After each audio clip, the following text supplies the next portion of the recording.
Welcome back, everyone, to the Cranky Live channel, the show where we keep it real, raw, authentic, and Reggae Boyz centric. Before we jump into today's topic, please take a minute out to like, share, and subscribe to the channel.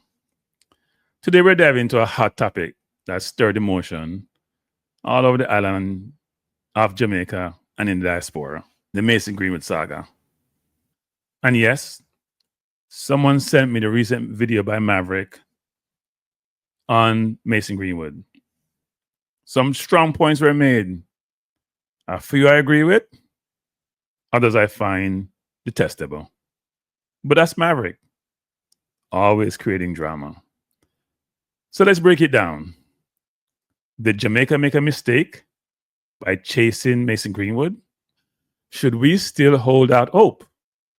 Or is it time to just plain move on? Let's get into this point by point and set the record straight. List the Maverick video, and then I'll respond. Guess what? I want to take a little break from the politics, just for a minute or two, and talk about something of actual national importance. The World Cup qualification for the Reggae Boyz for 2026. All right, so the first window in the final round of games coming up in a matter of days. In fact, we go to Bermuda this coming Friday, and then we play Trinidad in the stadium the next Tuesday. So that's the only thing there, you know. Not this Tuesday, you know. After the election, the Friday, we got Bermuda, and then we come back to Jamaica for the following Tuesday to play Trinidad. 2 of the final 6 games in the final round of World Cup qualifiers. But I know that Mason Greenwood, the British-born player, where JFF are run down, like how we used to run down girl when we were a teenager. See,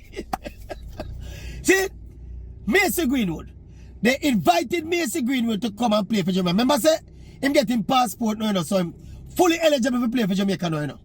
Them invite Mason Greenwood to come play for Jamaica in these 2 games. To start the final 6 games, you know, people, to qualify for the World Cup, you know. And Mason Greenwood reject and turn down Jamaica. How long now me are telling you, say, we will stop run behind them little baller here? Eh?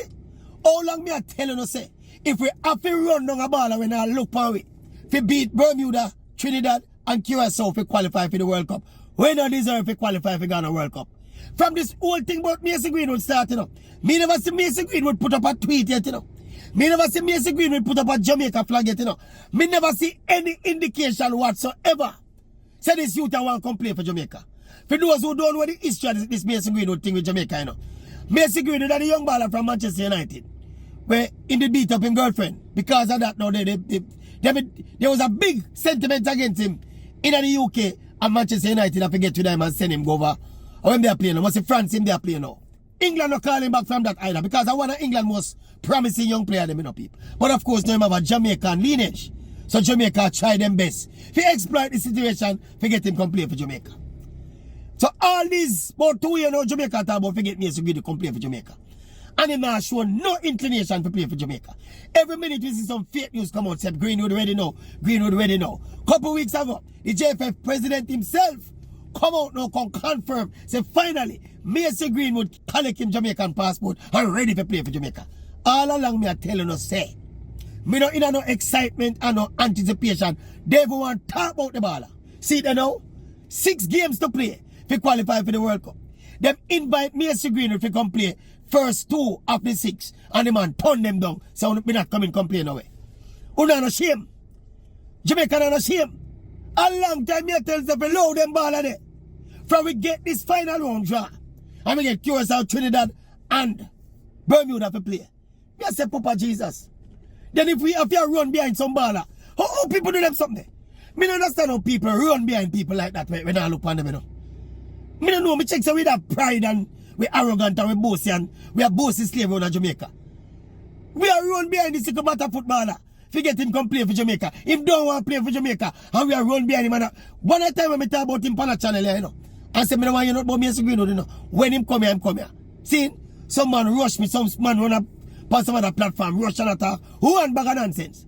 The ball I don't want to play for Jamaica and hug up that. Who don't go like say? Who don't go like say? If Mason Greenwood don't come play for Jamaica, Jamaica football I must stop. Who must stop? That's something here.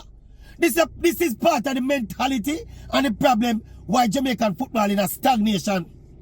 Because somehow from the day Reggae Boyz and Captain Burrell carried Dion Burton, Paul Hall, Robbie Earl, Fitzroy Simpson come play for Jamaica, that was the day we gone down in a rat hole here. Where somewhere in some people's mind, we feel that a solution to our football problems is to go get as much Englishman to come play for Jamaica as we can.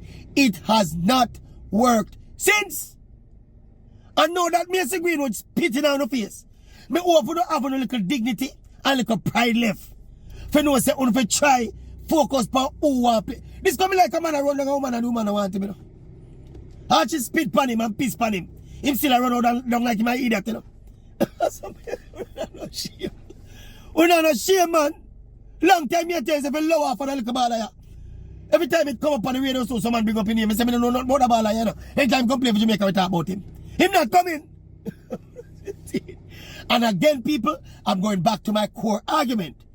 If we think we have to get Mason Greenwood to be Curacao, Bermuda, and Trinidad to qualify for the World Cup, that is the easiest passage in the history of FIFA World Cup qualifications. If we feel we have to run down a baller, we don't even look for it, when we're not interested to play for it, if we have to run behind the baller and shamelessly take embarrassment after embarrassment and rejection after rejection, if we feel we have to do that, we don't deserve to go to the World Cup. If we can pick some players from who want to play for Jamaica to complete this World Cup journey, we do not deserve to go. And we have to just hug up that. Whether we believe it or not. We see even in the group of players when they pick. Because we have some injuries, you know. Leon Bailey out. And of course the goalkeeper and captain Andre Blake out. So some of the key players missing. But even then, people, we see some new man coming to me, I don't know them. So if we have to chop and change, and I go for some baller where we don't even know how they're going to fit in playing for Jamaica, what kind of commitment, what kind of passion them have to come play for Jamaica. If we have to go experiment with all of them something there, when we are playing to qualify for the World Cup, if we don't deserve to go, we are a set of incompetent nincompoops incapable of planning something as simple as this. Look on the World Cup draw where we get. Look on the draw where we get. Look on the 3 countries where we get to play. There are some countries rank 100 and enough and 100 and 100 and you know. We rank in the top 70 of the world. All we need to do is to get with squad together and organize with team, make we team can play some organized football. And we go beat up them little side and qualify for the World Cup. When man like Greenwood and the man in our start run come now. To come run the World Cup we play. Tell them come back you know when we qualify now you know. I want to go World Cup we play now. When they come now, then we spit in them face and run them way. But like we are run down people like we're not ashamed. When Jamaica swag and boasting instead when we need it. Yes, I tell you man how long me I tell you say the ball are not interested to play for Jamaica? And I know him alone. Some of the ball of them will come here. Either them no good. They're not much better than who we have at our disposal. Bala Ubania. So, Bala Ubania, you know, if you come here, come acclimatize and get used to the system, you know. Them Bania, so them know ya. Yeah? Bro, God might say, even though them Bania, them are not Jamaican, but them.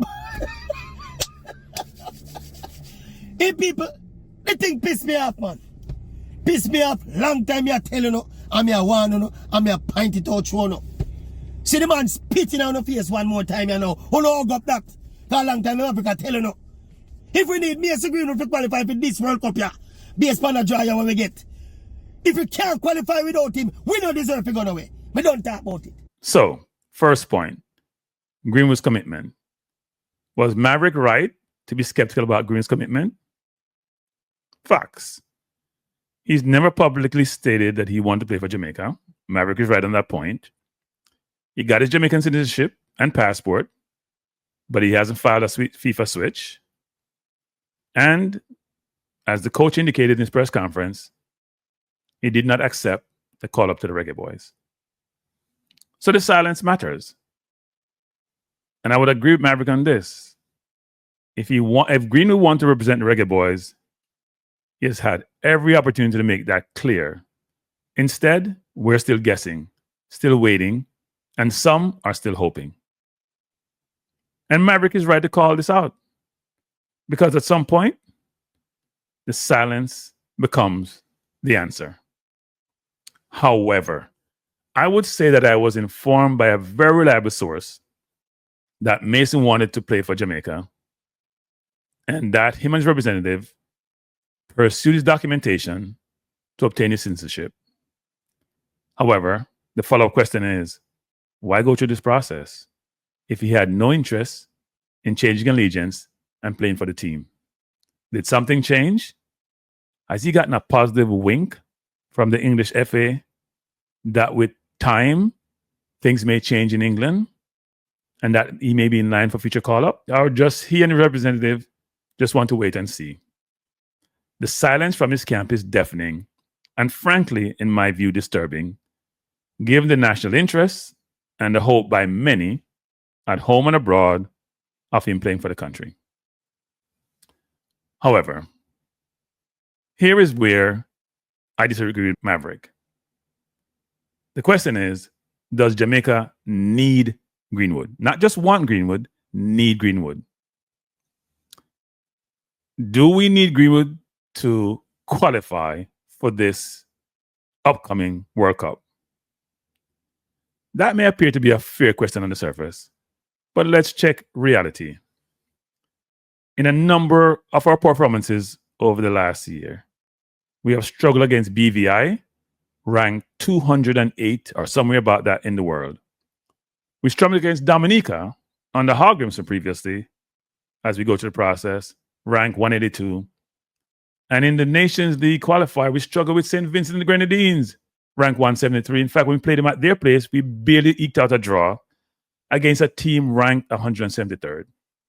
And if you can recall more recently, at the last Gold Cup, Jamaica got outplayed significantly by both Guatemala and Panama, lost those games, and barely beat a Guadeloupe, who I don't believe is better than Curacao, is in our zone, or better than Trinidad.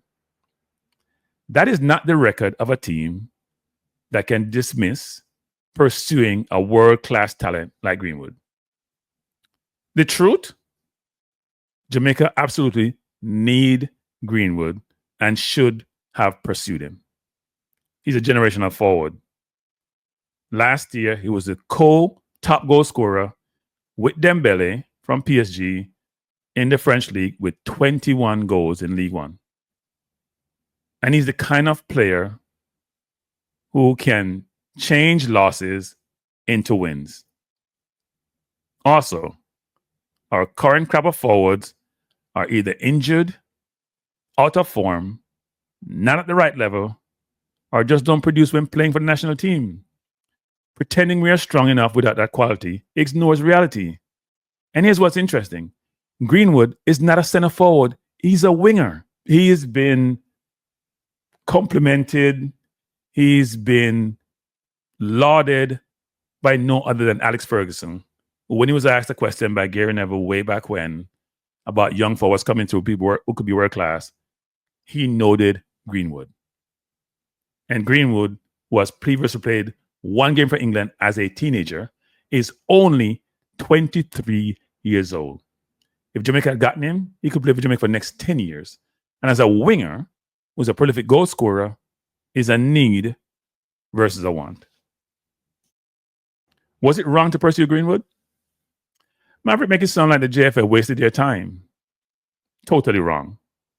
Modern football is about recruiting. Go ask Morocco, who have a really strategic recruiting strategy that they've utilized to source players from Europe, including players like Ziyech, and which got them to the semifinals of the last World Cup. Ghana got Tariq Lamptey. Nigeria got Iwobi and Lookman. The USA got Sergio Dest, and is always looking for recruits, and they've been doing it for years. Even Mexico fight with the US to source players of Mexican descent were born in the US. And they have a strong league which generate revenues close to $1 billion. And as we know, are very parochial in terms of the players that they have at home. But even they realize that exceptional talent should be pursued and brought to their team. And last but not least, look at Curacao. Curacao. Many talented players, especially from Holland, are in their national team. The war for talent in any discipline is real, especially in sports. And it's my view that Greenwood would have been the only world-class footballer to ever play for Jamaica. As such, it would have been foolhardy to not pursue him. You don't ignore a player of such level just because it's a long shot. I'll give you one last point about recruiting. You come to the US, kids who are in high school in 8th grade are pursued by colleges. Kids of exceptional talent are given ridiculous resources for schools to bring them in because the potential is not only you winning, but the potential revenue windfall you can gain from winning, playing in better countries, generating revenues, creating interest. It's a no-brainer. Talent is what people pursue. And exceptional talent get extraordinary benefit, and are pursued vigorously, vehemently by any parties in any discipline. Last point, not to go off on a tangent, you look at in AI. Meta paid some AI youngster under 30 $100 million to join them. Exceptional talent are treated differently, whether we like it or not, and Greenwood is one in football. What's the bigger picture? Curacao and beyond. Here's what Maverick failed to see, as he normally does. While we debate Greenwood, Curacao, one of the 4 teams that is in our zone for the World Cup qualification group, is building a program under Dick Advocaat, who's a renowned coach from Holland with European pedigree. They're recruiting heavily, and they're serious about winning the zone and getting to the World Cup. Meanwhile, Jamaica is struggling with consistency, politics, and depth. If we don't strengthen like teams like Curacao, they'll pass us by. So when we have individuals like Maverick who seem to struggle to see the big picture, it's hard to, and has a big following and a radio and TV program, it's very concerning. Maverick also continues to show his xenophobic tendencies by criticizing the whole strategy of pursuing overseas-born players, saying it's been flawed and hasn't worked since the 1998 qualification. But let's get real, people. The 1998 squad made history because it blended overseas-born players with local talent. And since then, while we haven't qualified again, it's not because the strategy has failed. It's because of poor management, inconsistent and poor coaching, lack of resources, and as we know, major federation issues. Overseas-born players have contributed massively, from the Marlon King to the Michael Antonio, from the Demari Gray to the Ethan Pinnock. The problem isn't the talent pool. The problem is the system they're dropped into. The problem is the lack of a strategic recruiting strategy. The problem is a lack of know-how. The problem is a lack of focus. The problem is basically incompetence. So dismissing the overseas strategy as a failure ignores the bigger truth. Without it, Jamaica may not even be competitive or even be in a position to even think about qualifying for the World Cup. Those are facts. So here's the balance. Maverick is right. Greenwood hasn't committed. We can't wait forever. But he's wrong to say Jamaica didn't need him. We did, and we were right to try. Celebrate the effort. The JFF and those who support the JFF and who are assisting them in pursuing Greenwood, they're right. Accept the reality. Greenwood hasn't switched and isn't going to play for us now, or maybe no time soon, or maybe ever. We should now focus on who is here. We have some quality players. Tough window with injuries, people out of form, people who don't have clubs, or people who haven't played a lot of football. But we have the Antonios, we have the Grays, we have the Pinnocks, we have the Lows, we have the Russells. They should be our focus. with no switch, no statement, no call-up answered. Celebrate the effort. Celebrate what the JFF has done. It's not only about Greenwood, it's about the collective. What do you think? Should Jamaica still hold off for Greenwood? Or is this chapter closed? Drop your thoughts in the comment section. Like, share, and subscribe. Peace out.